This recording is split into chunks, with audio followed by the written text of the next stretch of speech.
আমাদের পশ্চিমবঙ্গে আনা হলো UCC bill. Bengal minister there on the other side is saying that the UCC bill will pass no matter what. And এই that 2026 সালের বিধানসভা নির্বাচনের আগে বিজেপির সংকল্পপত্রে যেই সব প্রতিশ্রুতিগুলো দিয়েছিল তার মধ্যে একটা ছিল যে আমরা ক্ষমতায় আসলে 6 মাসের মধ্যে ইউসিসি মানে ইউনিফর্ম সিভিল কোড চালু করব। আর এটা শুধু আমাদের রাজ্যের কথা নয়, এটা প্রথম চালু হয়েছিল 7ই ফেব্রুয়ারি 2024-এ উত্তরাখণ্ডের বিধানসভায়, গুজরাট দ্বিতীয় আর 2026 সালে আসাম তৃতীয়, আর ঠিক তারপরেই আমাদের রাজ্যে মানে পশ্চিমবঙ্গে আনা হলো ইউসিসি বিল। কিন্তু এখন প্রশ্ন হলো ইউসিসি আসলে কি, এই বিতর্কের শিকড় কোথায়, অন্য রাজ্যে কি হয়েছে, আর সব থেকে বড় প্রশ্ন এই যে আমাদের পশ্চিমবঙ্গে এই বিল আনা হলো, এতে আমার আপনার জীবনে মানে সাধারণ মানুষের জীবনে কি বদল আসতে চলেছে, আর এই আইনের পিছনে আসলে কি রয়েছে, ন্যায় বিচার নাকি রাজনৈতিক কোনো হিসেব? তো চলুন দেখা যাক আজকের এই ভিডিওতে।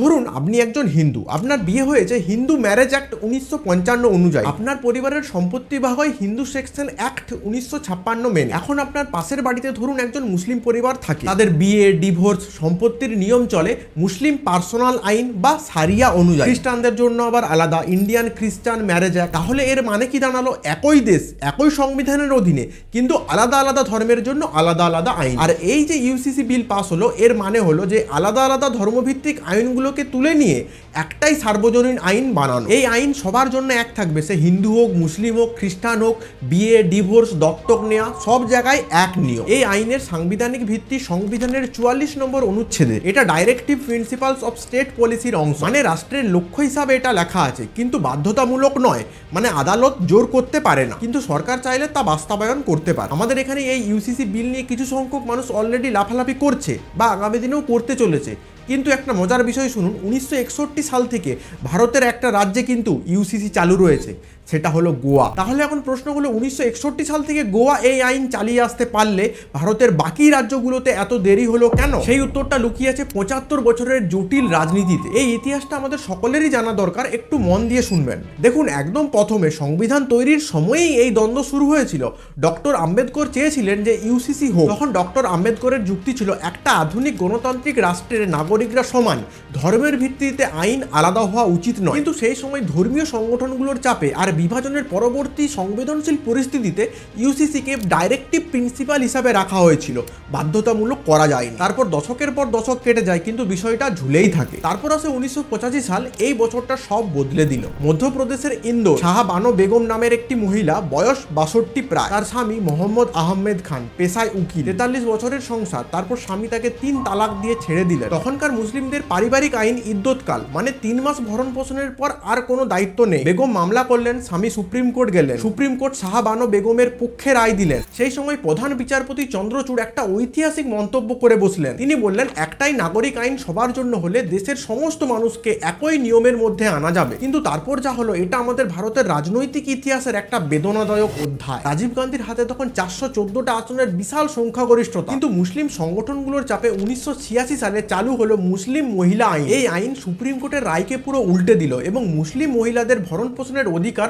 সংকুচিত করল। সোজা কথায় এটা ছিল সংখ্যালঘু তোষণের রাজনীতি। আপনি বলুন, মহিলার ন্যায় বিচারের প্রশ্নে রাজনীতি ঢুকিয়ে দেওয়া কি ঠিক ছিল? তারপর 2019 সালে এসে শেষ পর্যন্ত নতুন করে মুসলিম মহিলা আইন পাস হল। এরপরে ইউসিসি বিল রাজ্য স্তরে আস্তে আস্তে আসা শুরু করল। 2022 সাল উত্তরাখণ্ড সরকার ইউসিসি আনার ঘোষণা করলো প্রথম। তারপরে 5 সদস্যের কমিটি গঠন করা হলো সাবেক সুপ্রিম কোর্ট বিচারপতি রঞ্জনা প্রকাশ দেসাইয়ের নেতৃত্বে। এই কমিটি একটানা 2 বছর কাজ করার পর শেষ পর্যন্ত 7ই ফেব্রুয়ারি 2024 সালে উত্তরাখণ্ডের বিধানসভায় ইউসিসি বিল পাস হয়। তারপর 13ই মার্চ রাষ্ট্রপতি এই বিলকে সম্মতি দেয়। এরপর 2026 সালের মার্চ মাসে গুজরাট ইউসিসি বিল পাস করে। অমিত শাহ বললেন, সব নাগরিকদের জন্য একটাই আইন, তাদের দলের শুরু থেকেই এই প্রতিশ্রুতি ছিল। তারপর আসামে এই বিল পাস হয়, কিন্তু আসামে এই বিলের নিয়ম কানুন কিছুটা আলাদা করা হয়েছে। আসামে এই বিলের নিয়মে রয়েছে বহু বিবাহ করলে 7 বছর পর্যন্ত কারাদণ্ড হতে পারে, বিয়ে ডিভোর্স লিভ ইন এই সমস্ত ক্ষেত্রেই কিছুটা আলাদা করা হয়েছে আসামে। তবে এখানে একটা গুরুত্বপূর্ণ বিষয় রয়েছে, এই 3টা রাজ্যেই কিন্তু শিডিউল ট্রাইবস মানে অনুসূচিত জনজাতিদের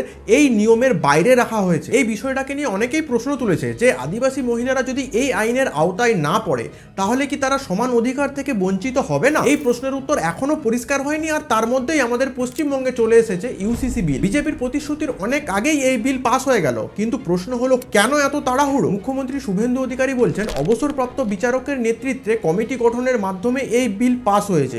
ঠিক যেমন উত্তরাখণ্ডে হয়েছিল। তবে আমাদের পশ্চিমবঙ্গ কিন্তু গুজরাট বা উত্তরাখণ্ড নয়। পশ্চিমবঙ্গে মুসলিম জনসংখ্যা মোট জনসংখ্যার 27%-এরও বেশি। আমাদের বিধানসভায় 80টা থেকে 100টা আসনে কিন্তু মুসলিম ভোটারদের বড় প্রভাব রয়েছে। সেই জন্য ইউসিসি মানে আমাদের রাজ্যে শুধু একটা আইন নয়, সমাজের ভেতরকার শাসন ব্যবস্থাটাকেও হালকা করে নাড়িয়ে দেওয়া। এই কারণেই প্রশ্ন উঠছে যে সরকার এত তাড়াতাড়ি এই বিল নিয়ে আসলো কেন? এর পিছনে কয়েকটা সম্ভাব্য কারণ রয়েছে, আমি একটা একটা করে বলছি। প্রথমত, রাজনৈতিক প্রতিশ্রুতি পূরণ। দেখুন, বিজেপি আমাদের বাংলায় ক্ষমতায় আসার আগেই তাদের সংকল্পপত্রে কিন্তু এই প্রতিশ্রুতি তারা অলরেডি দিয়েছিল, তাই তারা ক্ষমতায় আসার পর তাদের দেওয়া প্রতিশ্রুতি পূরণ করছে, এখানে তো কারো কিছু বলার নেই। দ্বিতীয়, হিন্দু ভোট ব্যাংকে একত্রিত রাখা। পশ্চিমবঙ্গে বিজেপির জয় হয়েছে শুধুমাত্র হিন্দু ভোটের সহযোগিতায়, এটা আমি বলছি না, এটা বিজেপির সমস্ত নেতারাই বারবার বলেছে, আমরা দেখেছি। সেই জন্য এই একতা ধরে রাখার জন্য কিন্তু এই ইস্যু কার্যকর হবে। তৃতীয়, জাতীয় বিজেপির এজেন্ডার সাথে তাল মেলানো। আমাদের মুখ্যমন্ত্রী শুভেন্দু বাবু বারবার বলেছেন যে আমাদের ভারতের বাকি রাজ্যগুলো ইউসিসি বিল নিয়ে যেই পথে এগোচ্ছে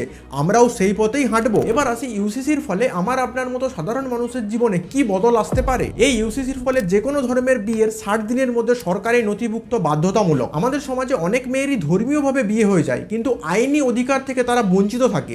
এটা অনেকটা কমবে, বাল্যবিবাহ কমবে, ডিভোর্সের ক্ষেত্রেও সমস্ত ধর্মের একই প্রক্রিয়া কাজ করবে। এই আইন কিন্তু মুসলিম মহিলাদের জন্য একটা বিরাট পরিবর্তন। এত বছর ধরে মুসলিম পরিবারগুলোতে কি হয়েছে যে কোনো একটা মুসলিম পরিবারের তার যদি বাবা মারা যায় তখন সম্পত্তির ভাগ ছেলে দ্বিগুণ পায় আর মেয়ে অর্ধেক পায়, কিন্তু ইউসিসি বিলের ফলে এখন অধিকার সমান সমান। এখন বেশিরভাগ মানুষই বলবে এটা ন্যায্য, কিন্তু যারা ধর্মীয় আইনকে ঈশ্বরের বিধান বলে মনে করে তারা কিন্তু সহজে এটা মেনে নিতে পারবে না। তবে কে মেনে নিতে পারবে আর কে মেনে নিতে পারবে না এটা কোনো ম্যাটার করবে না, কারণ বিল অলরেডি পাস হয়ে গেছে। দেখুন, এই ইউসিসি বিলে আরও একটা ইন্টারেস্টিং বিষয় আছে, যে কোনো ধর্মের লিভিন সম্পর্কে থাকা মহিলাদের সুরক্ষার কথাও ভাবা হয়েছে। লিভিন সম্পর্কে থাকতে গেলে সরকারকে নথিভুক্ত করতে হবে, আর নথিভুক্ত হলে মহিলা ভরণ পোষণ ও সম্পত্তির অধিকার কিন্তু পাবেন। কিন্তু এটা মনে রাখুন, আইন বদলালেই সমাজ বদলায় না, মানসিকতা বদলাতে হয়, তবেই সমাজ বদলায়। একটা ন্যায্য কথা বলি, কিছু সংখ্যক পুরুষ এই বিলের বিরোধিতা করতে পারে, কিন্তু কোনো মহিলা এই বিলের বিরোধী নয়। 1937 সালে প্রথম all India women's conference UCC বিলের দাবি তুলেছিল। সেই সময় সেখানে মুসলিম মহিলারাও কিন্তু যোগদান করেছিল। এত বছর ধরে অনেক মহিলা বহু বিবাহ ও সম্পত্তির ভাগ থেকে কিন্তু বঞ্চিত হয়েছে, তাদের জন্য এই পরিবর্তনটা খুবই ভালো। তারপর অন্যদিকে অমিত শাহ বলেছেন ইউসিসির কোনো ধারা আদিবাসীদের জন্য প্রযোজ্য হবে না। তাহলে অ্যাট দ্য এন্ড একটা প্রশ্নই থেকে যায় যে সমতা কি আসবে? দেখুন, সরকারের ইউসিসির ধারণাটা কিন্তু ভুল নয়।